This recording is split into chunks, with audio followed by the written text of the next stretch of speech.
ये 12 साल का बच्चा मोहम्मद अपने चचा से कहता, चचा कहाँ जा रहे हो? फरमाया मुल्क शाम जा रहा हूँ। बेटे मैं बिजनेस करता हूँ, कपड़े का कारोबार करता हूँ, अपना माल शाम में बेचता हूँ, शाम का माल लाता हूँ, मक्के में बेचता हूँ, तुम खेलो कूदो रहो खाओ पियो, मैं जा रहा हूँ। नहीं चचा, मुझे भी ये काम सीखना है। आप अब बुढ़ापे की दहलीज पर पहुंच चुके हैं, मुझे भी इस काम को सिखा दीजिए ताकि मैं भी आपकी मदद करूं, मैं भी कुछ मेहनत करूं, मजदूरी करूं। आप कब तक हमें खिलाएंगे पिलाएंगे? हम भी आपके इस काम में आपकी मदद करना चाहते हैं। आप मुल्क शाम जा रहे हैं तो मुझे भी ले चलिए, मुझे भी अपना हुनर सिखलाइए, मुझे भी ये बिजनेस करना सिखलाइए। चचा ने जब ये सुना कि बेटे की भतीजे की तमन्ना है मुल्क शाम जाने की, तो कहा बेटे मुझे कोई एतराज नहीं, चलना चाहते हो तो चलो।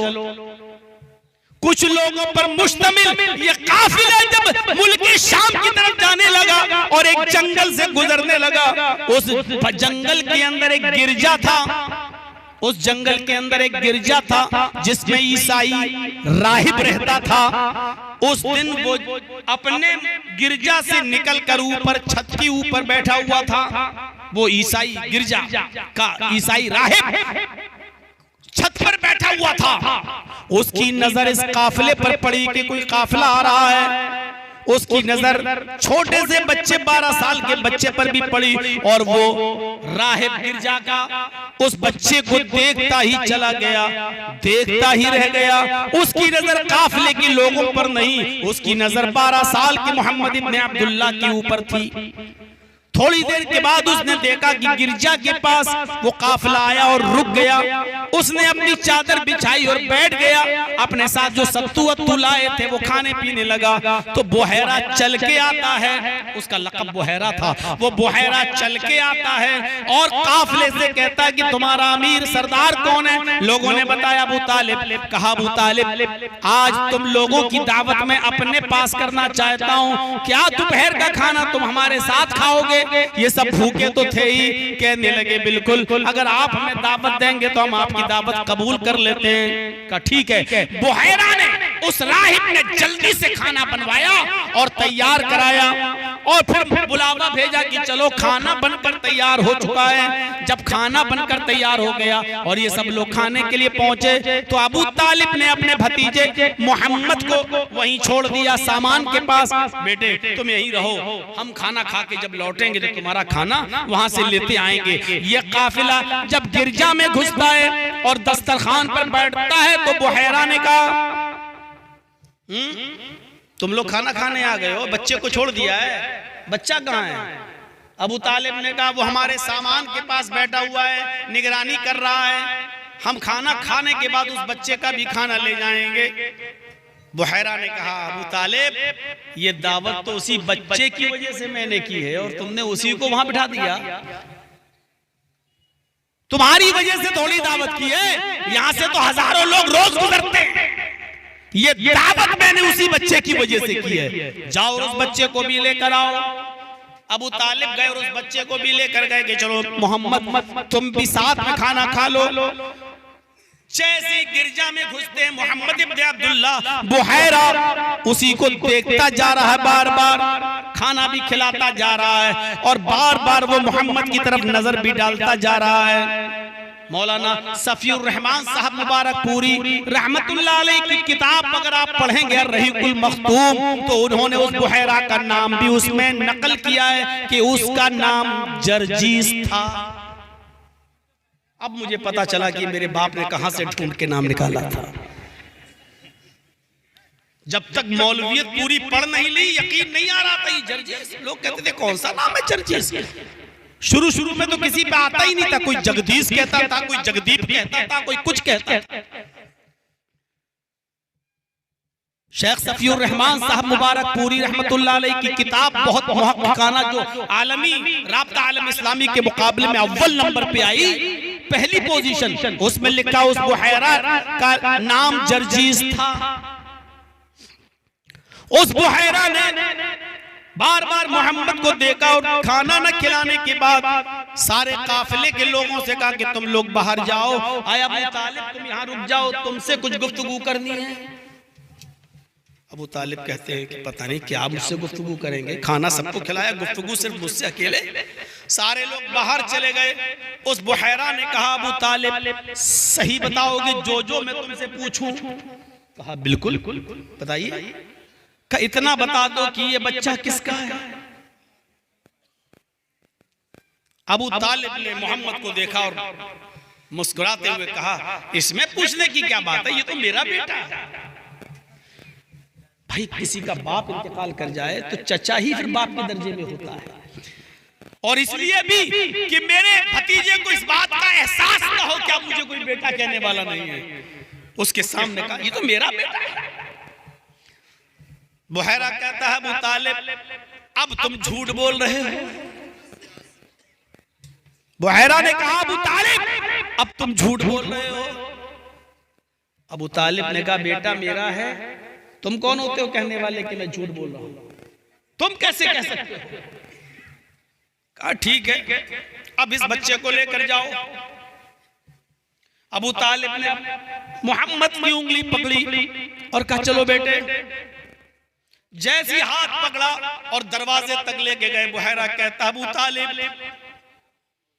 अगर मैं झूठ नहीं बोल रहा हूं तो सच ये है कि ये बच्चा तुम्हारा नहीं है, और सच ये है कि इस बच्चे का बाप भी इस दुनिया में मौजूद नहीं है, और इससे भी बड़ा सच ये है कि इस बच्चे के पैदा होने से 2 महीने पहले ही इसका बाप इस दुनिया से जा चुका है, गुजर चुका है। अगर ये मैं झूठ बोल रहा हूं तो मेरी तरफ पलट के मत देखना, और अगर सच हो तो मेरी आंखों में आंखें डाल कर देख लेना। ये सच्चाई सुनकर अबू तालिब दंग रह गए और आंखों में आंखें डाली। बुहैरा करीब आए भागते हुए, बुहैरा ये तुम्हें कैसे मालूम? ये तुम्हें कैसे मालूम? मैं तो इस बच्चे के सामने कभी नहीं कहता हूं कि तुम मेरे बेटे नहीं हो, मैं इसको बेटा कहता हूं, इसको तकलीफ ना हो इसलिए मैंने इसको बेटा बनाया बताया है। तुम कैसे जानते हो? कहा मैं इससे भी बड़ी बात जानता हूं। कहा क्या? अबू तालिब मेरी बात मान लो। कहा बोलो क्या कहना चाहते हो? कहा इस बच्चे को यहां से मुल्क शाम के अंदर मत ले जाओ, यहीं से वापस कर दो मक्के में जहां से तुम आ रहे हो। कहा क्यों? कहा मुल्क शाम में सब यहूदी हैं, जिस तरह मैंने इस बच्चे को पहचान लिया, अगर उन यहूदियों ने भी इस बच्चे को इसकी खूबियों से पहचान लिया तो इसको कत्ल कर डालेंगे, इसको मार डालेंगे। अबू तालिब ने कहा कि ये बात खुल के बताओ, क्यों, क्या देखा? बुहैरा मोहम्मद के पास आकर बैठ गया और हाथ पकड़कर चूमने लगा मोहम्मद का, 12 साल के बच्चे का, और कहा अबू तालिब हाजा सैयदुल आलमीन, हाजा रहमतुल लिल आलमीन, ये सैयदुल आलमीन है, अल्लाह इनको रहमतुल लिल आलमीन बनाकर भेजेगा, अल्लाह इनको पैगंबर बनाकर भेजेगा। मेरी किताबों में आखिरी नबी की जो पेशीन गोइयां हैं, भविष्यवाणियां हैं, वो सब इस बच्चे के अंदर पाई जा रही हैं। आए अबू तालिब, मैं गिरजा के ऊपर छत पर बैठा हुआ था, जब आपका काफिला आ रहा था, मैंने देखा कि ये पेड़, ये पौधे, ये पहाड़, ये पत्थर सब इस बच्चे के सामने झुके जा रहे हैं, सब डालियां इसके सामने झुकी जा रही हैं, और ये सारी चीजें उसी के सामने झुकती हैं जिसको अल्लाह पैगंबर बनाता है, जिसको अल्लाह नबी बनाता है। मैंने तो पहचान लिया है, अगर मुल्क शाम के यहूदी पहचान गए तो इस बच्चे को कत्ल कर डालेंगे, इस बच्चे को मार डालेंगे। आप इस बच्चे को फौरन यहीं से वापस मक्के में पहुंचवा दो। 12 साल की उम्र में बुहैरा की ये गवाही, ये बचपन था। सिर्फ बचपन ही पे अगर बोल दूं तो यही खत्म हो जाएगी तकरीर। थोड़ा सा आगे बढ़िए। एक इंसान बचपन से गुजारता है तो उसका किरदार क्या होना चाहिए, और उसके बाद जब वो बचपने में होता है तो किसी का बेटा भी होता है, फिर आगे चलकर वो किसी का शौहर बनता है, और शौहर के बाद फिर वो किसी का बाप भी बनता है। आज ये 2-3 चीजें बताऊंगा आपके सामने। बचपन का एक हल्का सा नक्शा खींचा आपके सामने। अब बेटे होने की हैसियत से देखिए क्या किरदार, हमारी औलाद हमारे साथ क्या किरदार अदा करती है। एक बेटे होने की हैसियत से आपका किरदार क्या था। अब्दुल्ला 2 महीने पहले इंतकाल कर गए। 6 साल की उम्र थी तो मां भी इंतकाल कर गई। सोचो, ना बाप का प्यार मिला और ना ज्यादा दिन मां का प्यार मिला, ना ज्यादा दिन मां का प्यार मिला। अब आप अंदाजा लगा सकते हैं मेरे भाइयों, इसके बावजूद बेटा होने की हैसियत से आपका किरदार क्या था। यही उम्मे ऐमन जो 6 साल की उम्र में आमिना के इंतकाल के बाद मोहम्मद को वहां से लेकर आई थी और फिर उनकी देखरेख भी की थी। और बाप की वरासत में मोहम्मद को वर्षे में मिली थी ये उम्मे ऐमन। आपने को जब नबूवत मिली तब भी ये जिंदा थी, आप जब रसूल बने तब भी ये जिंदा थी। आप रोजाना उम्मे ऐमन के घर जाया करते थे, उनकी खिदमत किया करते थे, उनकी परवरिश भी किया करते थे। कुछ मिलता था तो आप उनको भी पहुंचाते थे। उम्मे ऐमन बुढ़ापे की दहलीज को पहुंच चुकी थी। और जब मोहम्मद इब्ने अब्दुल्ला से सहाबा ने पूछा कि अल्लाह के नबी, एक ऐसी औरत जो आपकी कोई नहीं लगती है, जो आपकी कोई नहीं लगती है, लेकिन मैं देखता हूं कि आप उसके घर भी जाते हैं, आप उसके पास बैठते भी हैं, अपनी कमाई में से भी उसको खिलाते पिलाते हैं, उसको नवाजते हैं। आपका उसका रिश्ता क्या है? तो अल्लाह के नबी ने जो जवाब दिया वो सुनन नसई के अल्फाज में ये है कि तुम इस उम्मे ऐमन के बारे में जानना चाहते हो कि मेरा उससे रिश्ता क्या है, तो सुनो, हिया उम्मी बादा उम्मी, मेरी माँ के बाद अगर कोई माँ है तो उम्मे ऐमन मेरी माँ है। यहाँ तो ओल्ड हाउस में अपनी बूढ़ी माओं को अपनी बीवियों के कहने पर भर्ती कर देने वालों कि साहब तुम तो बुढ़ापे में पहुंच चुकी हो, तुम्हारी वजह से मेरा घर क्यों बर्बाद हो, चल तू तो वहां पर हम तेरी देखरेख करते रहेंगे। अपनी बीवी को तरजीह देकर अपनी बूढ़ी माँ को ओल्ड हाउस में भेजने वालों, कयामत के दिन कौन सा चेहरा लेकर तुम मैदान महशर में उठोगे और आओगे? कौन सा चेहरा लेकर तुम आओगे मैदान महशर? अल्लाह के नबी उसको अपनी माँ कह रहे हैं जो आपके बाप अब्दुल्ला की लौंडी है। और अब्दुल्ला के इंतकाल के बाद आमिना की खिदमत में लगी रही, और आमिना के इंतकाल के बाद बाप के वर्षे से मोहम्मद को वरासत में मिली है। आप नबी बने, रसूल बने, पैगंबर बन गए, 40 साल से ऊपर उम्र हो गई, फिर भी आप उनकी देखरेख करते रहे। जब आप 40 साल के हुए तो उम्मे ऐमन की उम्र कितनी हुई होगी? इस बुढ़ापे में भी उनकी खिदमत करते रहे। और लोगों ने पूछा ये क्या रिश्ता है आपका इनसे? तो आपने कहा या उम्मी बादा उम्मी, मेरी माँ के बाद अगर सबसे ज्यादा सबसे बड़ी मेरी माँ कहलाने की हकदार है तो उम्मे ऐमन है, ये मेरी माँ है मेरी माँ के बाद। ये जवाब था आपका, एक बेटे होने की हैसियत से किरदार था आपका। अल्लाह के नबी सहाबा किराम के दरमियान बैठे हुए हैं और सुनो, सुन रहे हो ना? गौर से सुनिए। आप सहाबा किराम के पास बैठे हुए हैं, जैसे आज हम आपको सुना रहे हैं और आप यहाँ बैठे हुए हैं, ऐसे अल्लाह के नबी सहाबा में कुछ सुना रहे हैं और सारे सहाबा खामोशी के साथ सुन रहे हैं। अचानक आपकी नजर उड़ती है और क्या देखते हैं कि कोई बूढ़ी औरत चली आ रही है। आप उसको पहचान नहीं पाए। आप सहाबा किराम को फिर दर्स देने लगे। जब वो औरत थोड़ी देर के बाद लाठी टेकते हुए करीब आती है तो आपने उसको पहचान लिया। सहाबा को खिताब करना, दर्स करना, समझाना छोड़ दिया, उठे और दौड़ते हुए गए, बूढ़ी औरत को पकड़ा, पकड़ के लाए और अपने करीब किया और जो चादर अपने लिए बिछाई थी उस चादर को उठाया और झाड़ा और उस चादर को आपने बिछा दिया और कहा बैठ जाओ। उस चादर पर आपने उस बूढ़ी औरत को बिठाया। सहाबा किराम ये मंजर देखकर कहते हैं, अय अल्लाह के नबी, ये कौन है जिसके लिए आप उठे, जिसके लिए आप दौड़े, जिसको पकड़ के लाए, जिसको आपने अपने सीने से लगाया, जिसके लिए आपने अपनी चादर बिछाई और जिस पर आप अपने बैठने से पहले आपने इस बूढ़ी औरत को बिठाया। अल्लाह के नबी कहते हैं, मेरे साथियों, ये मेरी रज़ाई माँ हलीमा है, इसने मुझे बचपन में दूध पिलाया है। आए लोगों, इसने मेरी परवरिश की है, ये मेरी रज़ाई माँ है हलीमा। ये उस माँ के साथ मोहम्मद रसूलुल्लाह का किरदार है जो आपकी सगी माँ नहीं है। सोचो अगर आपकी सगी माँ जिंदा होती तो अल्लाह के रसूल का उनके साथ क्या सुलूक होता।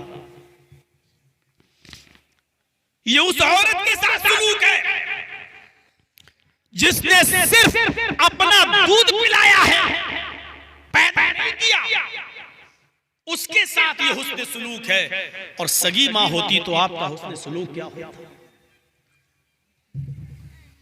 एक जंग हो रही है, उस जंग को कंप्लीट होने के बाद उसमें कुछ कैदी पकड़े जाते हैं, मर्द भी और औरतें भी। कैदी गिरफ्तार हुए, औरतें भी और मर्द भी। माले गनीमत के तौर पर उनका बंटवारा हो गया। कोई किसी को गुलाम के तौर पर दे दिया गया, किसी को लौंडी के तौर पर दे दिया गया। आपको भी कुछ गुलाम या लौंडी मिली। अभी आप इन्हीं चीजों में मगन थे, बंटवारा हो ही रहा था गुलामों का, लौंडियों का। जंग में उन कैदियों को जो कैद किया गया उनका, अचानक एक औरत को आते हुए देखा। आप पहचान गए कि ये हलीमा आ रही हैं, कबीले बनु साद से हैं। आई और कहने लगी, मोहम्मद कहाँ है? आपने फरमाया, माँ मैं यहाँ हूँ, बोलो जल्दी क्या बात है? फरमाया, बेटे ये क्या किया? कहा क्या हुआ? कहा मैंने सुना है कि जंग के अंदर तुमने कुछ कैदियों को अरेस्ट कर लिया है। आपने फरमाया हाँ। कहा उनमें मर्द भी हैं औरतें भी हैं? फरमाया हाँ। आए माँ उसमें मर्द भी हैं औरतें भी हैं और हमारे सहाबा ने उनको कैद किया है। फरमाया बेटे क्या तुम्हें मालूम है वो किस कबीले के लोग हैं? फरमाया नहीं। आए माँ मैं क्या जानूं, वो मुझसे लड़ने आए, सहाबा से लड़ने आए, हमने भी जंग की और वो गिरफ्तार किए गए। कहा मेरे बेटे वो कबीले बनु साद के लोग हैं। जिन औरतों को तुमने गिरफ्तार किया है वो मेरी बहनें हैं, तेरे बाप की बहनें हैं। तुमने अपनी खालाओं को, तुमने अपनी फूफियों को गिरफ्तार कर लिया है। अपना हवाला दिया कि वो हमारी बहनें हैं, हमारे ही, तुम्हारे बाप की बहनें, मेरी बहन। जब तुम मुझे मां कहते हो तो वो तुम्हारी खाला हुई, तुम्हारे बाप की बहनें जो तुम्हारी फूफी हुई। भतीजे तुमने अपनी खालाओं को और अपनी फूफियों को गिरफ्तार कर लिया है। अगर तुम मुझे माँ कहते हो तो मेरी गुजारिश है कि इनको छोड़ दो। आपने फरमाया माँ रुको, तुम्हारा एहसान है मेरे ऊपर। आपके हिस्से में जितने भी कैदी आए थे, आपको जो मिले थे और कुरैश को जितने भी कैदी मिले थे, आपने अपने और अपने खानदान के हिस्से के कैदियों को छोड़ दिया। माँ ये मेरे हिस्से के, मैंने इनको छोड़ दिया, अभी थोड़ा सा रुक जाओ। जोहर की नमाज का वक्त हुआ, आपने नमाज के बाद साहबा से कहा मैंने उस खानदान में दूध पिया है, ये मेरी माँ है जिसने मुझे अपनी पिस्तान का दूध पिलाया है। हमारे पास जो कैदी हैं वो इनकी बहनें हैं, मेरी खालाएं हैं, मेरी फूफियां हैं। मैंने अपने हिस्से के कैदी तो छोड़ दिए। मेरे साथियों मेरा मशवरा है कि तुम्हारे हिस्से में जो आए तुम भी इनको छोड़ दो। मैं तुम्हें जबरदस्ती नहीं कहूंगा, हाँ अगर तुम्हारा दिल करे और मेरी बात मानना गवारा हो तो तुम भी छोड़ दो। इस खानदान के मेरे ऊपर बहुत एहसान है, एहसान का बदला मैं एहसान से चुकाना चाहता हूँ। सारे सहाबा उठे और उन्होंने भी अपने अपने हिस्से के कैदियों को छोड़ दिया। ये उस औरत की बात मान रहे हैं जो आपकी सगी मां नहीं है, उस औरत की बात आप मान रहे हैं जो आपकी सगी मां नहीं है, जिसने आपको सिर्फ दूध पिलाया है, पैदा नहीं किया। सोचो अगर आपकी वो सगी मां होती तो आप उसका कितना कहना मानते और कितनी फरमाबरदारी करते। एक बेटा होने की हैसियत से ये किरदार। सुपौल वालों, लेटेस्ट तकरीर है, पूरी जिंदगी में ये तकरीर आज तक इस अंदाज की नहीं जो आज मैंने आपके सामने इस अंदाज से हमने रख दी है। बेटा होने की हैसियत से ये किरदार है आपका। अपनी सगी माँ के लिए सुनेंगे, सगी माँ के लिए क्या, 6 साल की उम्र में तो छोड़ के चली गई, 40 साल के बाद आप नबी बन गए, रसूल हुए, पैगंबर हुए, एक दिन अपनी माँ की कब्र पे पहुंच गए। सोचिए 6 साल के बाद अब नबी और रसूल बन गए, कितने लंबा अरसा। नबी और रसूल बनने के बाद भी अपनी माँ को भूले नहीं, कब्र पे पहुंच गए। मुस्लिम शरीफ पढ़िए, किताबुल जनाइज देखिए, ज़ारन नबी सल्लल्लाहु अलैहि वसल्लम क़ब्र उम्मिही, अल्लाह के रसूल ने अपने माँ की कब्र की ज़ियारत की। फबका व अबका मन हौलहु, इस मंजर को देखिए। आप अपने माँ की कब्र पर जब पहुंचे तो अपने माँ की कब्र को देखकर रोने लगे, और हदीस के अल्फाज देखो, इतना रोए, इतना रोए, इतना रोए माँ की कब्र पर कि माँ की कब्र पर रोते हुए ऐसा रोए कि आपको जिन सहाबा ने रोते हुए देखा तो भी रो पड़े, उनकी आंखों में भी आंसू आ गए। फबका व अबका मन हौलहु, आपके इर्द गिर्द जितने सहाबा थे वो सब रो पड़े, उनकी आंखों में भी आंसू आ गए, आंसुओं के कतरे जमीन पर गिरने लगे। और उसके बाद देखिए मंजर, अल्लाह के नबी सल्लल्लाहु अलैहि वसल्लम ने जब सहाबा को भी रोते हुए देखा उसी कब्र के पास, तो आपने अल्लाह से गुजारिश की, आपने फरमाया इस्ताज़नतु रब्बी अन अस्तगफिर लहा फी अन अस्तगफिर लहा। अल्लाह के नबी फरमाते हैं कि मैंने अपने रब से इजाजत मांगी, इस्ताज़नतु रब्बी फी अन अस्तगफिर लहा, मैंने अपने रब से इजाजत मांगी, आय अल्लाह मुझे इस बात की इजाजत दे कि मैं अपने माँ की कब्र पर खड़ा हूँ और अपने माँ के लिए मग़फ़िरत की दुआ करूँ, अपने माँ की बख्शिश की दुआ करूँ, अपने माँ के लिए रहमो करम की दुआ करूँ। आय अल्लाह तू मुझे इस बात की इजाजत दे दे कि मैं अपने माँ के लिए मग़फ़िरत की दुआ कर सकूँ। अल्लाह के नबी कहते, जब मैंने अल्लाह से अपने माँ की मग़फ़िरत की दुआ की इजाजत मांगी, फलम यूज़ली, तो अल्लाह की तरफ से मुझे मेरी माँ की मग़फ़िरत की दुआ करने की इजाजत मुझे नहीं मिली। रसूल को भी इख्तियार नहीं है, कह रहे अल्लाह मुझे इजाजत दे कि मैं अपने माँ के लिए दुआ करूं कि अल्लाह इसको बख्श दे, अल्लाह इसको जन्नत दे, अल्लाह मेरी माँ। इजाजत नहीं मिली, मग़फ़िरत की दुआ नहीं कर सकते हो। क्यों? क्योंकि हालत कुफ्र में मरी, और मैं किसी को भी कुफ्र और शिर्क की हालत में मरने वाले को बख्श नहीं सकता, बख्शिश नहीं है उसकी, चाहे वो रसूल की ही माँ क्यों न हो, चाहे वो रसूल का चचा अबू तालिब ही क्यों न हो। और जो दुआ करेगा, अल्लाह ने कहा है मोहम्मद अपने चचा के लिए भी अगर 70 मरतबा भी दुआ करोगे तब भी मैं तुम्हारी दुआ को कबूल नहीं करूंगा बगैर कलमे के। कब्र चूमने और चाटने वालों के लिए दुआएं करना, चादरें चढ़ाने वालों के लिए दुआएं करना,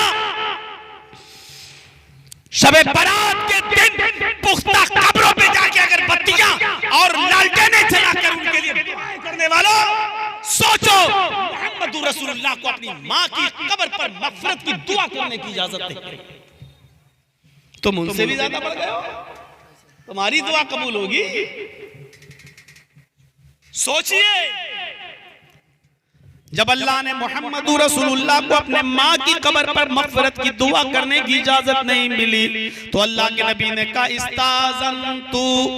इस्ताज़नतुहु अन अज़ूर क़ब्रहा, आय अल्लाह फिर मुझे इजाजत दे कि मैं अपने माँ की कब्र की जियारत कर लिया करूं, कभी कभी आऊं और माँ की कब्र को देखकर चला जाया करूं। अपने माँ की कब्र को देखने की इजाजत दे दे, मैं अपने माँ की कब्र को कभी कभी आकर उसको देखकर चला जाया करूं। तो अल्लाह ताला ने आपको इस बात की इजाजत दे दी। कब्र देखने में, अपनी माँ को याद करने में कोई हर्ज नहीं। आओ कब्र देखकर चले जाओ, रोना भी हो तो रो लो, चले जाओ। ये गम और फितरती गम के आंसू हैं, ठीक है चले जाओ, लेकिन मग़फ़िरत की दुआ मत करना। जब अल्लाह के नबी को कब्र की ज़ियारत करने की इजाजत मिल गई तो आपने मुसलमानों से कहा, सहाबा से फरमाया, फज़ूरुल क़ुबूर फ़इन्नहा तुज़क्किरुकुमुल मौत। मेरे सहाबियों, तुम भी कब्रों की ज़ियारत किया करो, क्योंकि कब्रों की ज़ियारत करने से मौत याद आती है। वो कब्र पे जाओगे तो वो कब्र तुम्हें अपनी मौत याद दिलाएगी। कब्रों पर जाओ, कब्र तुम्हें अपनी मौत याद दिलाएगी कि एक दिन हमें भी इस जगह पे आना है।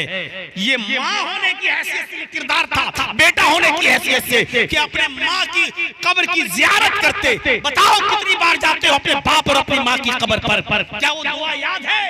क्या आप अपने बाप की कब्र पर जाकर ये दुआ पढ़ सकते हो? अल्लाहुम्मग़फ़िर लहू वरहमहू वआफ़िही वअफ़ु अन्हु वअक्रिम नुज़ुलहू ववस्सिअ मुदख़लहू। क्या आप अपने बाप की कब्र पर जाकर ये दुआ पढ़? हमारे नाना और मामू के घर लेके चलते हैं, वहां पर भी एक आध महीना रह के आते हैं। चलिए, मदीना ले गई। मोहम्मदुर रसूलुल्लाह के नाना मामू, इनका ननियाल यसरफ जो मदीना का पुराना नाम था, वहां इनका ननियाल था। आमिना अपने बेटे को लेकर वहां पहुंची। एक महीना रही मक्के में।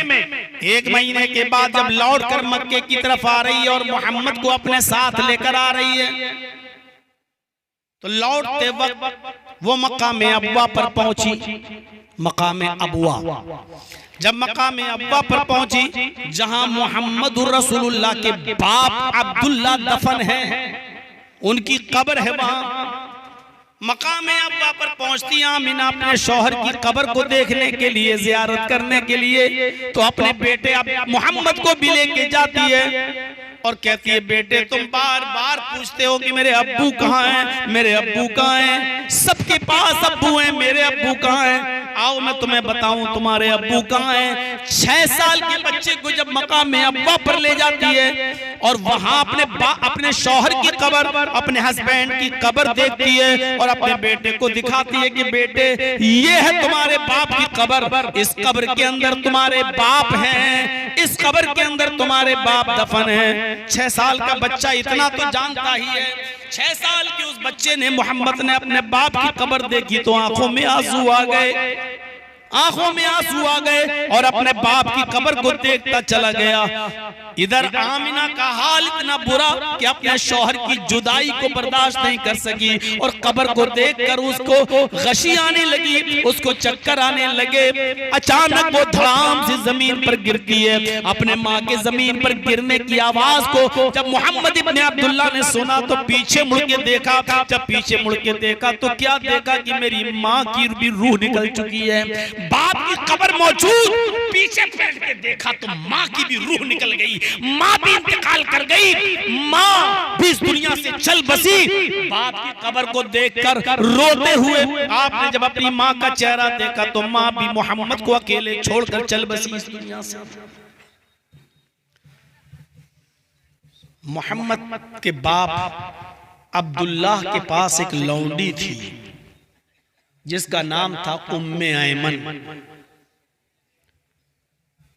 वो अब्दुल्लाह के इंतकाल के बाद उम्मे ऐमन आमिना के पास रहती थी और जहां भी आमिना जाती थी उम्मे ऐमन साथ में जाती थी। इस वक्त मदीने से लौटते वक्त मकाम अब्वा पर आमिना के साथ ये उम्मे ऐमन भी मौजूद थी।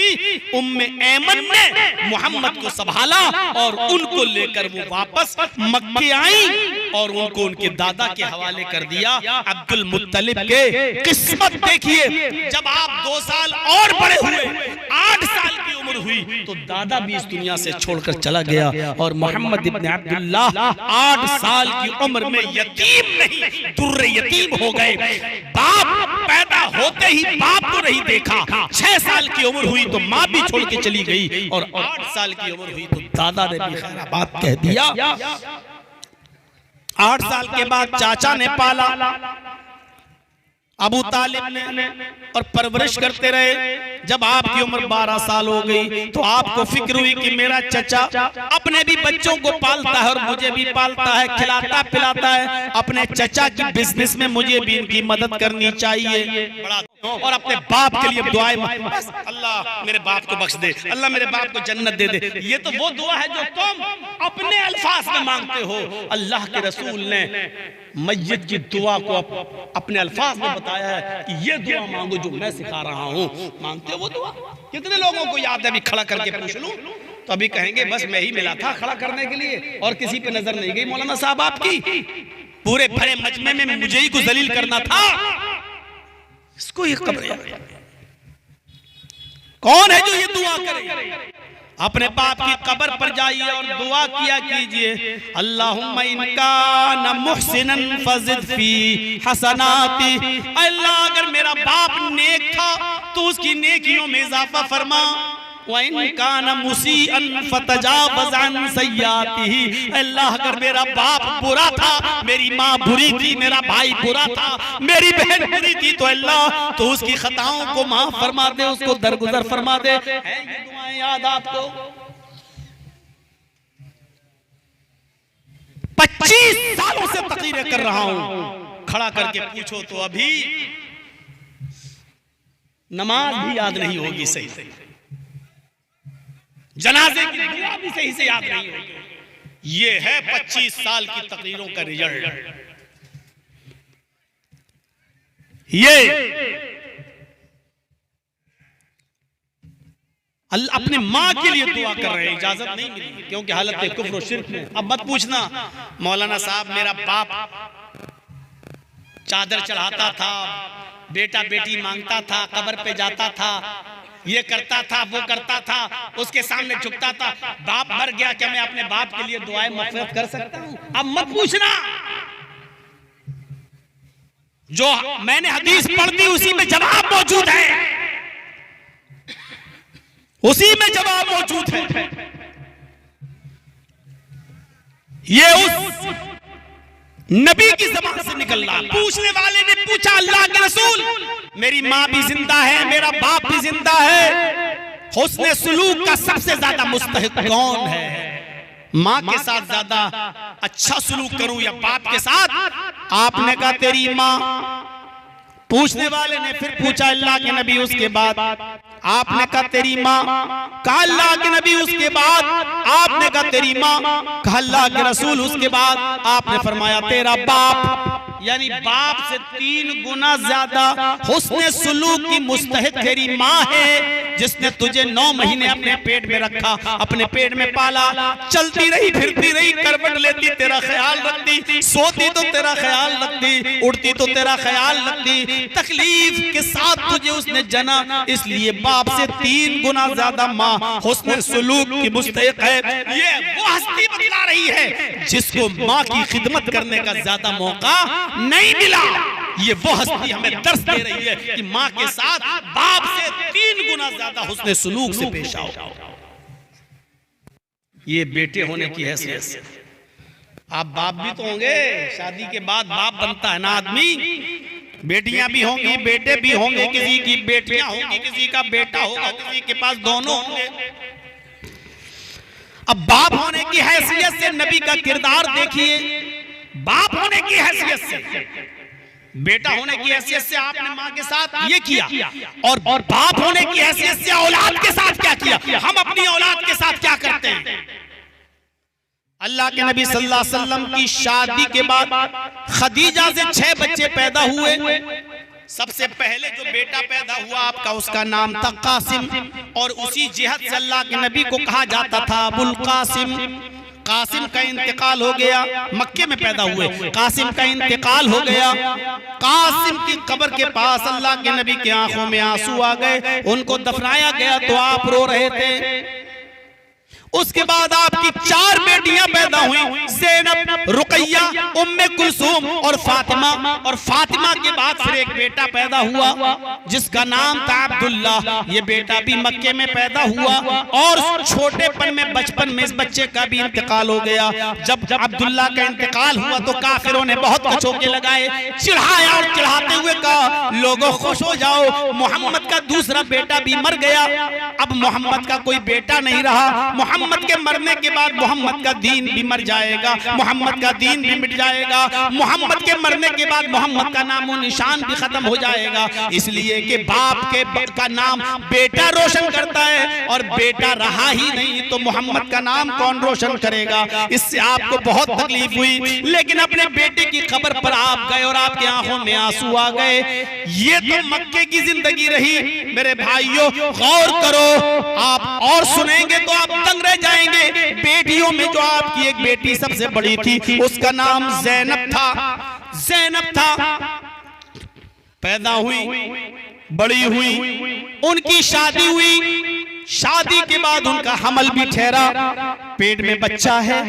हजरत ज़ैनब प्रेग्नेंट है, पेट में बच्चा है और उसी वक्त लोग मक्का से मदीना हिजरत कर रहे हैं। बेटी को भी इजाजत मिली, आपकी बेटी ज़ैनब भी मक्के से मदीने की तरफ हिजरत कर रही हैं। एक ऊँटनी पर बैठकर जा रही हैं, ऊँटनी पर सवार हैं और मदीने की तरफ जा रही हैं। एक दुश्मन जिसका नाम हिबार इब्ने अस्वद है, उस हिबार इब्ने अस्वद ने ऊँटनी को तीर मार के ज़ैनब को गिराना चाहा ताकि ऊँटनी को जख्मी करके ज़ैनब को पकड़ लें और गिरफ्तार कर लें। जब ज़ैनब को हम अरेस्ट कर लेंगे तो अपनी बेटी को छुड़ाने के लिए मोहम्मद जरूर आएंगे और जब मोहम्मद आएंगे तो हम मोहम्मद को पकड़ लेंगे, इनको अरेस्ट कर लेंगे, गिरफ्तार कर लेंगे और जो मांगेंगे वो मुझे मिल जाएगा, मांगे ना।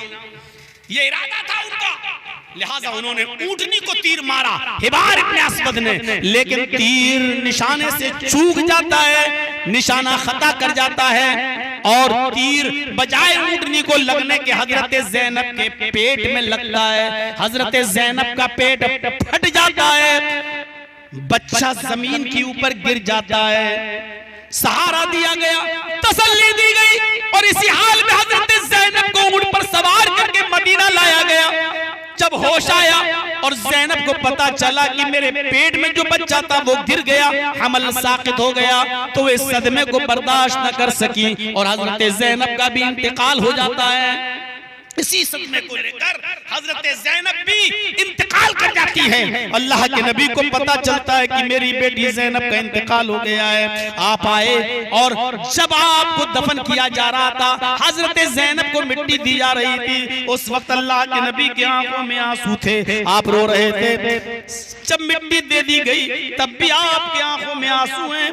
किसी एक सहाबी ने पीछे मुड़कर ऐसे हाथ पकड़ा और कहा, अल्लाह के नबी आपकी आंखों में आंसू हैं, बेटी का गम है, सबको अपनी औलाद का गम होता है। अल्लाह के नबी ने उस सहाबी को देखा और देखने के बाद उस कब्र की तरफ इशारा करके अपनी बेटी की कहा, हिया अफज़लु बनाती उसीबत फिया। मेरे साथियों, ये मेरी सबसे बेहतर बेटी थी, सबसे अफजल बेटी थी जो मेरे लिए पूरी जिंदगी सताई गई, यहाँ तक कि मेरे रास्ते में शहीद भी कर दी गई, बहुत मेरे रास्ते में तकलीफें पहुंचाई गई और हर तकलीफ ये खुशी खुशी बर्दाश्त करती रही। ये मेरी सबसे अच्छी बेटी थी। ये दर्द था एक बाप के दिल में अपनी बेटी का। यहाँ बेटी पैदा होती है तो चेहरों पे शिकन आ जाती है, बेटा मांगा था बेटी हो गई। आए बेटियों, बेटियों में तफरीक करने वालों, कयामत के दिन कौन सा मुंह लेकर उठोगे, कौन सा मुंह लेकर उठोगे। अल्लाह के रसूल सल्लल्लाहु अलैहि वसल्लम अपनी बेटी के इंतकाल पर मिट्टी देते वक्त रोते हुए कहते हैं, या अफज़लो बनाती उसीबत फिया, ये मेरी सबसे महबूब बेटी है, सबसे चहेती और अफजल बेटी है जो मेरे राह में बहुत सताई गई, मेरी राह में बहुत तकलीफें पहुंचाई गई, यहाँ तक कि मेरी राह में इसने अपनी जान भी दे दी, अल्लाह की राह में शहादत भी कबूल फरमा ली। और जब इसी बेटी का कातिल हिबार इब्ने अस्वद फतेह मक्का के दिन सामने आता है और कहता है, आप सबको माफ कर रहे हैं, मुझे भी माफ कर दो, मैं भी आपकी बेटी का कातिल हूँ, मैंने भी आपकी बेटी के पेट को फाड़ा था। तो आपने उस हिबार इब्ने अस्वद को देखा तो वही पुरानी अपनी बेटी की कब्र पे दफन कर अपनी बेटी का फटा हुआ पेट याद आ जाता है मेरे भाइयों। लेकिन इसके बावजूद आप कहते हैं ऐ हिबार तूने मुझे बहुत तकलीफ दी है, मेरी बेटी को कत्ल करके मुझे बहुत तकलीफ दी है, लेकिन आज तूने माफी मांगी है, जा ऐ हिबार जा, मैंने तुझे भी माफ कर दिया। ऐ हिबार जा, मैंने तुझे भी नजरअंदाज कर दिया।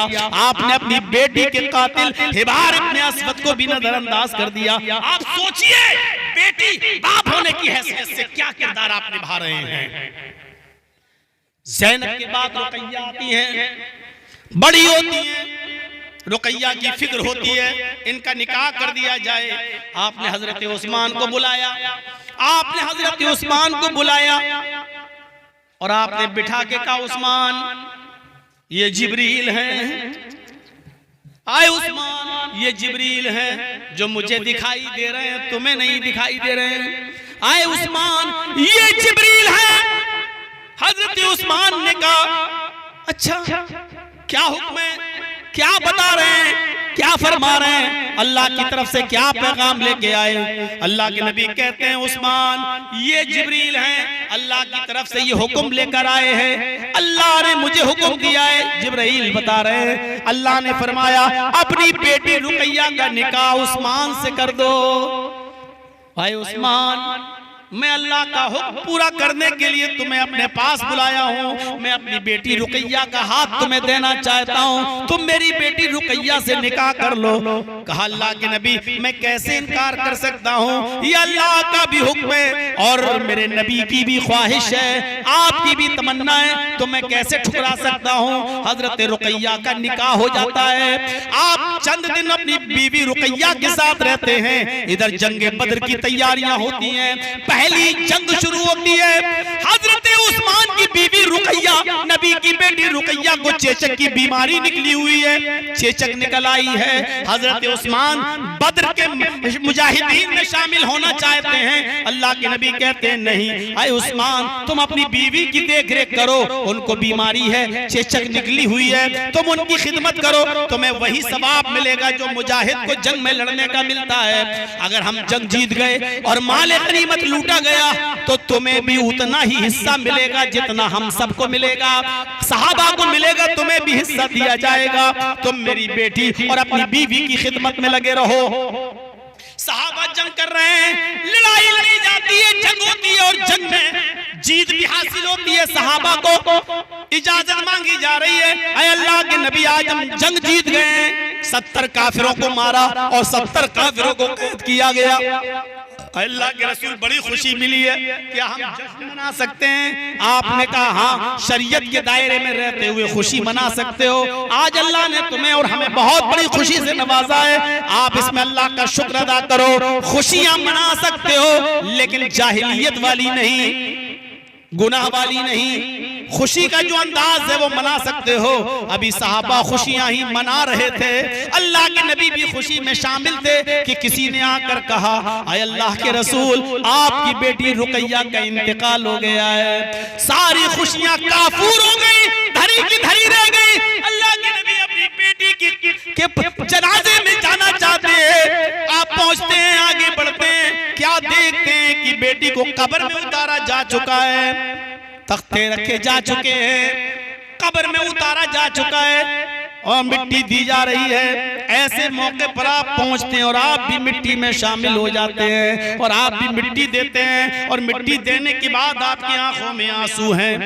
हजरत उस्मान का चेहरा देखते हैं और आपने उसी जगह पर फरमाया उस्मान तुमने मेरा इतना कलेजा ठंडा किया, मेरी एक बेटी का इंतकाल हो गया, मेरे पास एक दूसरी बेटी भी है उम्मे कुलसूम, मैं उम्मे कुलसूम का निकाह भी तुम्हारे साथ कर दूंगा। मेरे भाइयों इसलिए हजरत उस्मान को ज़ुन्नूरैन कहा जाता है। अल्लाह के रसूल ने अपनी एक नहीं 2 बेटियां दी हैं। ये बेटियों के साथ मोहब्बत थी कि आप खुशियां छोड़कर बेटी की कब्र पे जाते हैं, मिट्टी देते हैं और आपकी आंखों में आंसू आ जाते हैं। बेटी की जुदाई का गम, बेटी बाप होने की हैसियत से ये किरदार था आपका। उम्मे कुलसूम भी नबी की जिंदगी में इंतकाल कर गई, आप उनकी कब्र पर भी जाते तो आंखों में आंसू आ जाते।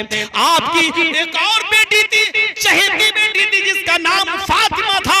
फातिमा जब भी घर में आती अल्लाह के रसूल उठते और अपनी बेटी फातिमा के सर का बोसा लेते, लेकिन आज बिस्तरे बिल्कुल बिस्तर पर हैं, करीबुल मर्ग हैं, अल्लाह को प्यारे होने वाले हैं, बिस्तर से उठने की ताकत नहीं। हजरत फातिमा को दरवाजे पर देखते हैं लेकिन उठ नहीं पाते, खुद हजरत फातिमा को बुलाते हैं और हजरत फातिमा अल्लाह के रसूल की परेशानी देखकर कहती हैं, वाह कर बाबा, हाय मेरे अब्बू की तकलीफ, हाय मेरे अब्बू की परेशानी। अल्लाह के नबी फरमाते हैं, फातिमा आज के बाद तेरे बाप को कभी इतनी तकलीफ नहीं होगी, फिक्र मत करो, आज के बाद तुम्हारे बाप को कभी इतनी तकलीफ नहीं होगी। फातिमा से इतनी मोहब्बत कि आपने जुमे के खुतबे में फरमाया, लोगों सुन लो फातिमा से मुझे कितनी मोहब्बत है, जानना चाहते हो तो सुनो, फातिमा तो बुज़अतुम मिन्नी फमन अग़ज़बनी फ़क़द अग़ज़बहा, फातिमा मेरे दिल का टुकड़ा है, फातिमा मेरे दिल का टुकड़ा है, जिसने फातिमा को तकलीफ पहुंचाई, मन अग़ज़बहा फ़क़द अग़ज़बनी, जिसने फातिमा को तकलीफ पहुंचाई, जिसने मेरी बेटी को रुलाया उसने मुझे रुलाया, जिसने मेरी बेटी को दुख दिया उसने मुझे दुख दिया, जिसने मेरी बेटी को रुलाया उसने मुझे रुलाया, जो मेरी बेटी से नफरत करता है वो मुझसे नफरत करता है। ये बाप होने की हैसियत से ये किरदार अल्लाह के नबी जनाब मोहम्मद रसूलुल्लाह निभा रहे हैं। फातिमा के बाद मदीने में जब आए, हिजरत के बाद, तो मारिया किप्तिया से एक और बच्चा पैदा हुआ जिसका नाम था, दो बच्चे तो लड़के कासिम और अब्दुल्ला मक्के में पैदा हुए और मक्के में इंतकाल कर गए। अब तीसरा बेटा आपका मदीने में पैदा हुआ जिसका नाम आपने इब्राहिम रखा। आपको अंदाजा होना चाहिए इस बच्चे से अल्लाह के रसूल को कितनी मोहब्बत थी। जिसने बताया, अरे अल्लाह के रसूल आज आपके घर में एक बेटा पैदा हुआ है, ये खुशखबरी जब आपने सुनी तो आपने कहा, खुशखबरी सुनाने वाले अबू राफे, मैं तुझे एक गुलाम तोहफे में देता हूं। आपने अबू राफे को इतनी सी खुशी सुनाने के लिए कि मेरे घर में बच्चा पैदा हुआ है, हाँ गुलाम दे दिया था, जाओ ये तुम्हारी खिदमत करेगा। अंदाजा लगा सकते हो कितनी मोहब्बत रही होगी उस बच्चे से। आप इब्राहिम को जो औरत दूध पिलाती थी उसका नाम था उम्मे बरदा। अल्लाह के नबी सल्लल्लाहु अलैहि वसल्लम ने उम्मे बरदा को एक बाग का टुकड़ा दिया था, गार्डन, एक बाग का टुकड़ा तोहफे में, सिर्फ इसलिए कि वो मेरे बच्चे इब्राहिम को दूध पिलाती है। इतनी मोहब्बत। लेकिन ये बच्चा भी 18 महीने से ज्यादा जिंदा नहीं रह सका।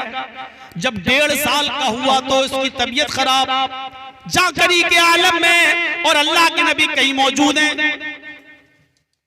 खबर आती है मारिया किप्तिया आपको बुला रही हैं, आपका बेटा इब्राहिम बहुत सख्त बीमार है, जल्दी जाइए। आप दौड़ते हुए घर जाते हैं, दरवाजा खुलता है, मारिया किप्तिया हाथ फैलाए हुए और अपने बेटे इब्राहिम मोहम्मद रसूलुल्लाह के हवाले कर रही हैं।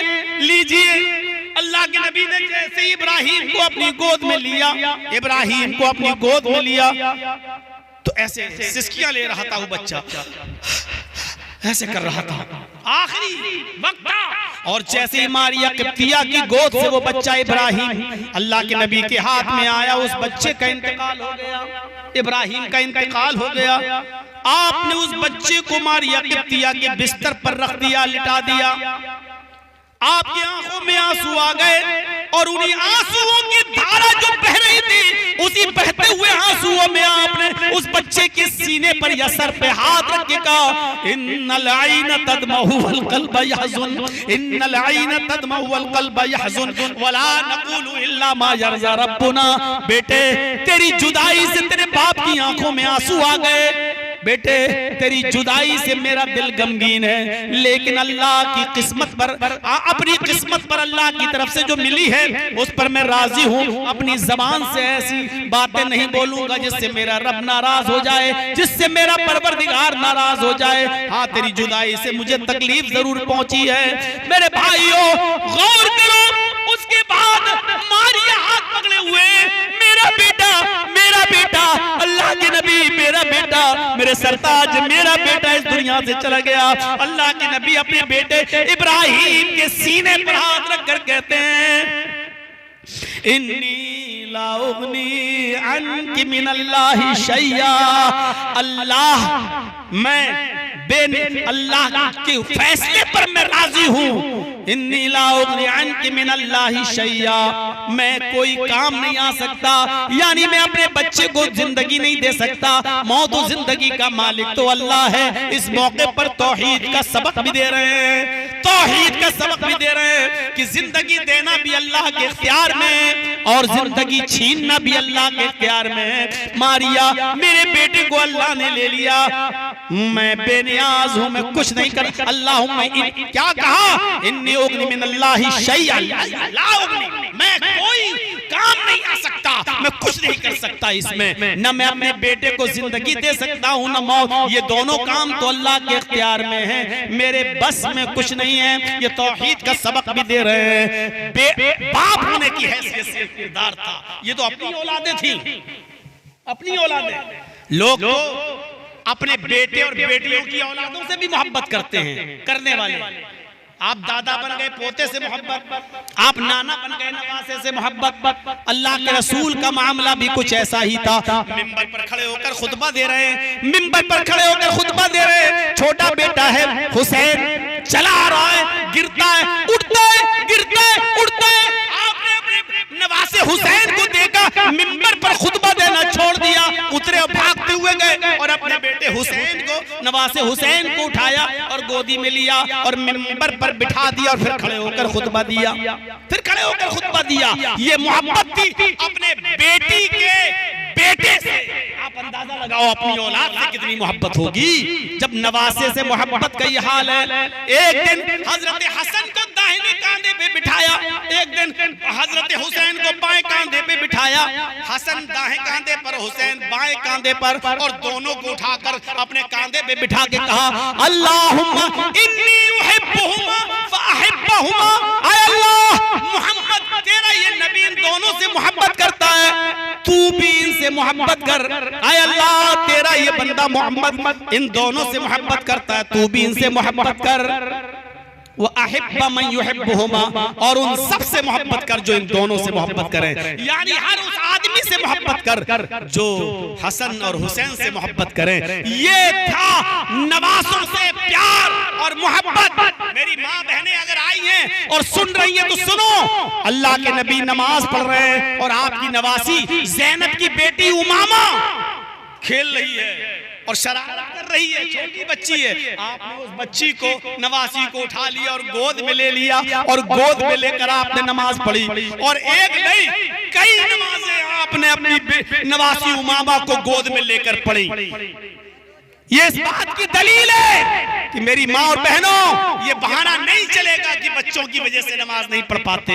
हमारे बच्चे बड़े शरारती हैं, ये पेशाब कर देते, ये कर देते, ये बहाने नहीं चलेंगे। अल्लाह के रसूल ने नमाज पढ़ी, नवासी शरारत कर रही है तो उसको गोद में ले लिया और नमाज पढ़ी। ये इस बात का इशारा है कि अगर बच्चे शरारती हों तो उनको गोद में लेके नमाज पढ़ो, लेकिन नमाज छोड़ने की इजाजत नहीं है। कयामत तक पैदा होने वाली औरतों को ये बता दिया कि ये बहाने नहीं चलेंगे तुम्हारे कि हम इसकी वजह से नमाज नहीं पढ़ पाते और उसकी वजह से नमाज नहीं पढ़ पाते। एक चीज और, बाप होने की हैसियत से, बेटा होने की हैसियत से किरदार देख लिया। आइए जरा एक किरदार शौहर होने की हैसियत से देख लो। यहाँ जितने बैठे हैं शादीशुदा भी होंगे,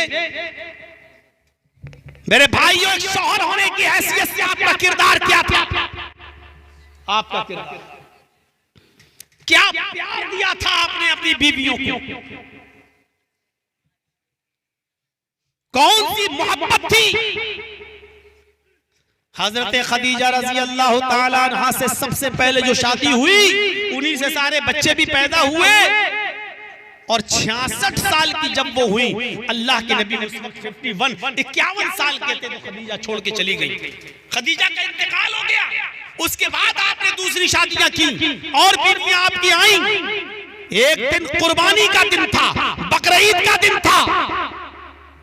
ऊंट का गोश्त पककर सामने आया, हजरत आयशा बनाकर लाई, अल्लाह के नबी ने मिट्टी का बर्तन लिया, उसमें गोश्त की बोटी रखी हुई थी, हड्डीदार गोश्त था, उसको उठाया और मुंह तक ले गए, लेकिन होंठ से आगे नहीं ले पाए, मुंह तक ले गए और उसको वापस कर दिया। उसके बाद फिर ले गए, लेकिन खाया नहीं, मुंह तक ले गए और वापस कर दिया। हजरत आयशा ने कहा, अल्लाह के नबी गरम है क्या? आप मुंह तक ले जाते हैं और वापस कर देते हैं? आपकी आंखों में आंसू आ गए। आप आयशा कहने लगी, अल्लाह के नबी रो रहे हैं आप? आज कुर्बानी का दिन है और रो रहे हैं, गोश्त बनाकर मैं लाई और आप रो रहे हैं। अल्लाह के नबी फरमाते हैं, आयशा आज मुझे खदीजा की याद आ रही है, आयशा आज मुझे खदीजा की याद आ रही है। खदीजा आज जिंदा होती तो वो भी मेरे साथ बैठकर खाना खाती, आज कुर्बानी के दिन उनको भी नसीब होता। आज मुझे अपनी पहली बीवी खदीजा की याद आ रही है। हजरत आयशा ने जब खदीजा का नाम सुना तो कहने लगी, मुझे किसी बीवी पर इतना रश्क नहीं होता जितना खदीजा के ऊपर होता है। आप खदीजा को भूल क्यों नहीं जाते? एक बूढ़ी औरत आपसे भी उम्र में 15 साल बड़ी, और आप उस बूढ़ी औरत को याद करते रहते हैं। हम जैसी जवान औरतें आपकी खिदमत के लिए मौजूद हैं, लेकिन आप उस बूढ़ी औरत को याद करते रहते हैं। क्या बात है? ऐसी क्या चीज है जो खदीजा में थी और हम में नहीं? वो बूढ़ी आप उसको याद करते और हमें आप जवान होने के बावजूद उतनी अहमियत नहीं देते। आपने डांटते हुए कहा, आयशा खामोश, एक लफ्ज इसके आगे नहीं। खदीजा का मुकाबला करती हो तुम, खदीजा का मुकाबला करती हो। आयशा खदीजा खदीजा थी, आयशा आयशा है। जानना चाहती हो खदीजा में और आयशा में क्या फर्क है? तो सुनो, आयशा जब सारी दुनिया मोहम्मद को झुठला रही थी तो खदीजा अकेले मोहम्मद की तस्दीक कर रही थी। जब सारी दुनिया मोहम्मद को पत्थर से मार मार कर सर फोड़कर खून निकाल रही थी, खदीजा अकेले अपने सर का दुपट्टा, अपने सर की ओढ़नी फाड़कर मेरे सर से खून साफ कर रही थी। सारी दुनिया मेरा मजाक उड़ा रही थी, खदीजा अकेले मुझे तसल्ली दे रही थी। आयशा तुम खदीजा के मुकाबले में कभी नहीं आ सकती हो। खदीजा खदीजा थी, आयशा आयशा है। सारी दुनिया जब मुझे झुठला रही थी तो खदीजा अकेले मेरी तस्दीक कर रही थी। सारी दुनिया मेरी मुखालिफत में थी, खदीजा अकेले मेरे कांधे से कांधा मिलाकर चल रही थी। आयशा तुम्हारा मकाम है, तुम्हारी ये अहमियत है, लेकिन खदीजा का मकाम अलग है, खदीजा की अहमियत अलग है। उस बूढ़ी औरत को इंतकाल के बाद भी आप नहीं भूल रहे हैं। ये शौहर होने का किरदार से आप नजर, हजरत आयशा का भी एक मकाम था। क्या प्यार दिया था अल्लाह के रसूल ने कि हजरत आयशा एक बार सफर में है नबी के साथ। आप जब भी किसी जंग में जाते थे तो अपनी किसी न किसी बीवी को साथ में ले जाते थे, कुरा डालते थे। एक मर्तबा 2 बीवियों को साथ में ले गए और कुरे में 2 बीवियों का नाम कौन आया? एक आयशा और दूसरा हफ्सा।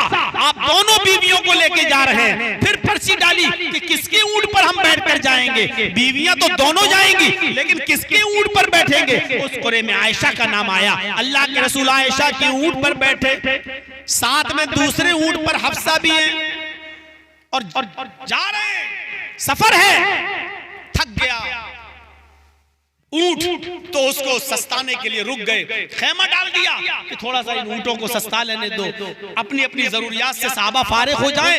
सब इधर उधर हो गए, अल्लाह के नबी भी इधर उधर चले गए। इधर हजरत हफ्सा हजरत आयशा के पास आई और आकर कहने लगी, आयशा तुम्हारा ऊंट कुछ कमजोर है और मेरा ऊंट अच्छा है। अल्लाह के रसूल तुम्हारे साथ बैठते हैं तो तुम मेरा ऊंट ले लो, ये ऊंट थोड़ा अच्छा है, तंदुरुस्त है और अच्छा है, तो तुम मेरा ऊंट ले लो, हमें अपना ऊंट दे दो, मुझे अकेले बैठना है उस ऊंट के ऊपर, इसलिए मेरा अच्छा और तंदुरुस्त ऊंट तुम ले लो और तुम अपना ऊंट मुझे दे दो, क्योंकि मुझे अकेले सफर करना है। हजरत आयशा ने कहा बहुत अच्छी बात। मशवरा हुआ और दोनों ने अपना अपना ऊंट बदल लिया। आयशा ने हफ्सा का ऊँट ले लिया और हफ्सा ने आयशा का ऊँट ले लिया।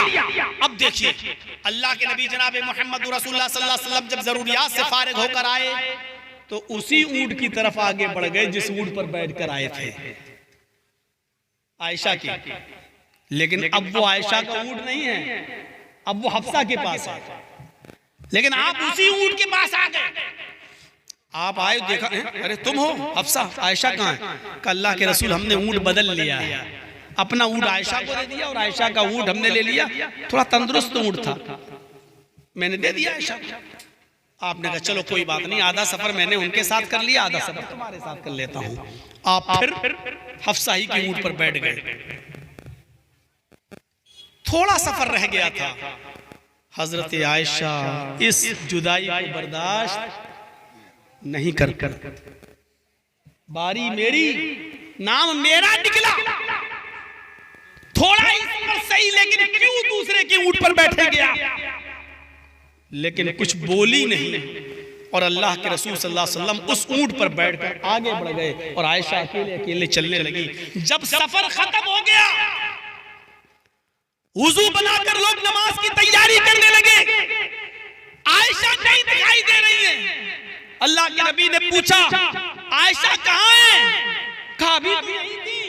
ढूंढने के लिए लोग निकले, क्या देखते हैं कि आयशा एक बियाबान जंगल में है, खेत में है और बड़ी बड़ी लंबी घासों के बीच में हजरत आयशा ने अपना पैर दाखिल कर दिया। बुखारी की रिवायत, अल्लाह के नबी की बीवी आयशा अपना पैर उस घास में डाल देती हैं, अपना पैर उस घास में डाल देती हैं और कहती हैं अल्लाहुम्मा सल्ली अलैया करबन औ हय्यतन तल्लिगुनी हुवा रसूलुका वला अक़ूलु लहू शैया। बुखारी के अल्फाज हैं। हजरत आयशा कहती हैं आय अल्लाह, मैंने अपना पैर इस घास में डाल दिया, सल्ली अलैया करबन, कोई बिच्छू तू मुझ पर मुसल्लत कर दे, कोई बिच्छू इस घास में भेज दे, औ हय्यतन, कोई सांप इस घास में मेरे ऊपर मुसल्लत कर दे, तल्लिगुनी, जो मुझे काट ले, तल्लिगुनी, जो मुझे डस ले। आय अल्लाह, इस सांप को और बिच्छू का डस लेना मुझे मंजूर है, उसके जहर से मर जाना मेरे लिए मंजूर है, लेकिन मोहम्मद की जुदाई मेरे लिए मंजूर नहीं है, उनसे दूर रहना मेरे लिए मंजूर नहीं है। आय अल्लाह, तू आसमान से कोई सांप या बिच्छू मुसल्लत कर दे जो मुझे काट ले, जो मुझे डस ले। हुआ रसूलों का, वो तेरे रसूल है, ला अक़ूलु लहू शैया, मैं उनकी शान में कुछ नहीं कह सकती, मैं उनको कुछ नहीं बोल सकती, मैं दुआ तुझसे कर सकती हूँ। मुझे जहर के असर से, बिच्छू और सांप के काटने के जहर से मर जाना मेरे लिए अच्छा है, लेकिन मोहम्मदुर रसूलुल्लाह की जुदाई मेरे लिए अच्छी नहीं। गौर करो कितना प्यार दिया होगा अल्लाह के रसूल ने अपनी इस बीवी को, जो इतनी देर के लिए भी नबी को छोड़ना पसंद नहीं कर रही है और घास में पैर डाल के कह रही है अल्लाह कोई सांप या बिच्छू डाल दे। आजकल तो खुश होते हैं अगर बीवी मैके चली जा रहे हैं, चलो कम से कम मुंह तो बंद हो गया है, चलो कम से कम 8 दिन। एक आदमी तो हमसे कहने लगा कि मौलाना साहब, आपकी तकरीर में सुना था कि सदका करने से मुसीबत टल जाती है। मैंने कहा ये तो हदीस है, सदके से मुसीबत टल जाती है। बोला कितने लाख रुपए का सदका करूं मेरी सबसे बड़ी मुसीबत टल जाए? मैंने कहा क्या है? बोला बीवी। कहने लगा 10 लाख रुपए भी हम सदका करने के लिए तैयार हैं, बताओ, लेकिन वो टल जाएगी मुसीबत। मैंने कहा भाग कमीना कहीं का, मुझे क्या मालूम। 10 लाख रुपए खर्च करने के लिए तैयार है, कह रहा वो मुसीबत, जो रहमत बनकर आती है उसको मुसीबत कर। उस तरीके से रहो तो रहमत ही रहमत हो जाएगी। अल्लाह के रसूल के पास तो कोई आता था कि अल्लाह के रसूल घर में बरकत नहीं हो रही है, आप पूछते थे शादी हो गई? कर नहीं, का इसीलिए तो नहीं हो रही है, पहले शादी कर। और जब वो शादी करके आता था अल्लाह के रसूल, आपने शादी करा दी, अब तो और बुरा हाल है, पहले तो मुझे एक टाइम का मिल जाता था, अब तो वो खा जाती है मुझे, तो मैं तो भूखा ही रहता हूँ। कि बरकत नहीं हुई, का कुछ नहीं हुई। तो आप उससे कहते थे कि तुम एक और शादी करो। अल्लाह के नबी ठीक हैं आप? कहा मैं ठीक हूं, आप एक और शादी कर लो।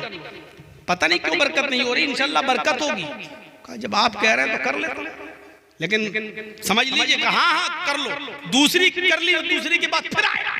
आपने कहा बरकत हुई, का बरकत छोड़िए, हरकत बंद होने वाली है दिल की। क्यों?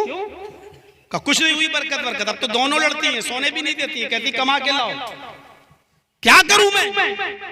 आपने कहा अच्छा तेरे घर में अभी तक बरकत नहीं हो रही, कुछ तो बात है। अल्लाह के रसूल, अब कुछ भी हो, आपने 2 शादियां कराई, अब आप मुझे काम बताओ, नहीं तो मैं जाऊंगा नहीं, लड़ेंगी हमसे, अब हम क्या क्या। आपने कहा अच्छा मेरी बात मानोगे? कहा क्या? बिल्कुल मानूंगा। कहा तुम एक शादी और कर लो। आंखें फाड़ के कहता है क्या इरादा है आपका? आपने कहा कुछ नहीं, चौथी के लिए नहीं कहूंगा, इंशाल्लाह जाओ बरकत होगी। कह रहा ठीक है, मर तो वैसे ही रहा, अब आप कह रहे हैं तो एक और करके देख लेता हूं। तीसरी भी शादी कर ली, और तीसरी शादी करने के बाद 1 या 2 महीने के बाद आया। अल्लाह के रसूल ने कहा बहुत दिनों के बाद आए। कहा बरकत हो गई अल्लाह के रसूल। कहा क्या हुआ? कहा तीसरी बीवी जो आप मेरे घर में आई ना, वो खजूर के पत्तों से चटाई बनाना जानती है, एक हुनर जानती है। वो रोजाना एक चटाई बना लेती थी, उसको बेचती थी, 1 दिरहम आता था, पूरे घर का खर्चा चलता था। उसने मेरी पहली और दूसरी बीवी को भी सिखा दिया, 3 दिरहम की रोजाना इनकम होती है, 1 खर्च होता है, 2 बचाता है। आपने कहा और तुम क्या करते हो? कहा कुछ नहीं, मैं तो बैठ के खाता हूँ माशाल्लाह, मुझे क्या जरूरत है, बीवी कमा तो रही है। आपने कहा बीवी की कमाइयों पर पलेगा तू? तो कहा मैं क्या करूं? कहा तू भी ये काम सीख ले, अगर कभी तेरी बीवियों ने तलाक ले ली या जुदा हो गई, छोड़ के चली गई, तो कम से कम तू अपना पेट तो भर लेगा, अपना गुजर बसर तो कर लेगा, ये हुनर तो सीख लेगा। कहा काम तो बताया, लेकिन 3 शादियां कराने के बाद, काम तो बता रहे हैं आप, लेकिन 3 शादियों के बाद तो बीवियां तो बरकत लेके आती हैं। हमारे यहाँ बरकतें क्यों नहीं होती हैं? क्योंकि जहेज की डिमांड में इस बरकत को चाट लिया। मोटरसाइकिल, लाखों रुपया, फिर वही बातें हम करेंगे, वो डाकू और चोर वाली जो आपको पसंद नहीं आएंगे, इंटरनेशनल भिखारी वाली जो आपको पसंद नहीं आएंगे। क्या मांगने का अंदाज देखो, मेरा बेटा 10 लाख की दुकान पे बैठता है, तो एक गाड़ी नहीं दे सकता, 1 लाख रुपए की गाड़ी नहीं दे सकता। अरे तेरी बेटी के लिए तो कमाएगा खिलाएगा। भीख मांगने की स्टाइल देखो, दरवाजे पर जब कोई भिखारी आए, लंगड़ा लूला, पाहेज, हाथ पैर कटा हुआ, और कहे अल्लाह के नाम पे दे दो, तो अच्छा लगता है 5, 10, 50 रुपए देने में। अल्लाह के नाम पे मांग रहा है, ये बेगैरत अपने बेटे के नाम पे मांग रहा है। मोटरसाइकिल दे दो, कार दे दो, 4 चक्का दे दो। इन दोनों में इंटरनेशनल भिखारी वो है जो अपनी औलाद के नाम पे, अपने बेटे के नाम पे मांग रहा है। ये इंटरनेशनल भिखारी है। मेरे भाइयों 1:30 बज गया है, मैं 1.5 घंटे से ज्यादा कहीं नहीं बोलता हूँ, कहीं नहीं, लेकिन आपके यहाँ बहुत दिनों के बाद आया, इसलिए मैंने 2 घंटा आपके सामने अपनी बातें रख दी, 1 घंटा 50 मिनट। मुझे उम्मीद है कि इंशाअल्लाह आज की तकरीर आपके बच्चों पर असर डालेगी। आप बहैसियत बेटा अपना किरदार निभाएंगे, बहैसियत बाप अपना किरदार निभाएंगे, बहैसियत शौहर अपना किरदार निभाएंगे, और एक अच्छा बेटा, एक अच्छा बाप, एक अच्छा शौहर बनेंगे। हम अल्लाह से दुआ करते हैं कि अल्लाह आमीन हमारी खताओं को माफ फरमा दे, और जब तक तू हमें जिंदा रख, इस्लाम पे जिंदा रखना, और जब हमारा खात्मा हो तो ईमान पर खात्मा फरमाना। हजरात आपसे गुजारिश है कि जाने से पहले मैं आपसे इतनी गुजारिश करूंगा कि आप मुझसे इतनी मोहब्बत करते हैं, तो आपका ये इदारा है, किसका है? चंदा मस्जिद का, जो मस्जिद बन रही है, अल्लाह के लिए ये घर बनाया जा रहा है। आप मेरे हाथ में भी अगर कुछ दे देंगे तो मुझे भी खुशी होगी, और मुझे लगेगा कि आप अभी तक मेरी मोहब्बत आपके दिलों में मौजूद है और मेरी बात मानते हैं। अल्लाह से हम दुआ करते हैं कि अल्लाह रब्बुल आलमीन हम सबको जब तक जिंदा रखे, इस्लाम पर जिंदा रखे, और जब खात्मा हो तो ईमान पर खात्मा फरमाए। वमा अलैना इल्लल बलागुल मुबीन व आखिरु दअवाना अल्हम्दुलिल्लाहि रब्बिल आलमीन। अस्सलामु अलैकुम रहमतुल्लाहि व बरकातुहू। 5 मिनट में आपके पास बैठूंगा। मेरे